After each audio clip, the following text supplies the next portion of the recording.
Dua pekan menjelang Hari Raya Idul Fitri, kantor otoritas Pelabuhan Utama Belawan menggelar apel pembentukan tim posko pengamanan Lebaran 2024.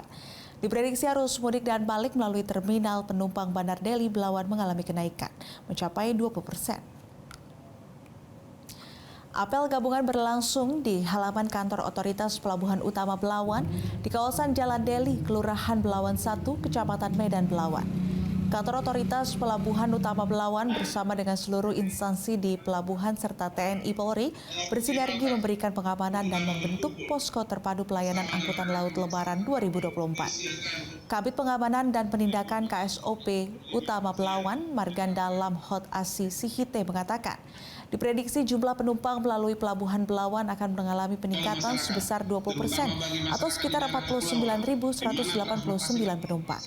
Seluruh petugas instansi nantinya akan mengerahkan kapal patroli untuk memberikan rasa aman dan nyaman terhadap penumpang jasa angkutan. Selain itu, PT Pelindo selaku penyedia jasa kepelabuhan akan menyediakan bus gratis tujuan ke sejumlah terminal di Kota Medan.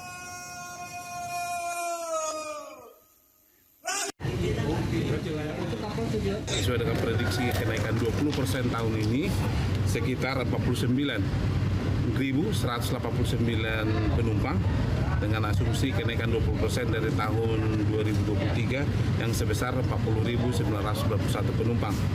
Kami semua stakeholder yang ada di Pelabuhan Belawan termasuk Pelindo selaku operator pelabuhan dan Pelni selaku operator dari kapal belut dan dorolonda dan semua stakeholder yang ada di Jelajahi cara baru mendapatkan informasi. Download Metro TV Extend sekarang.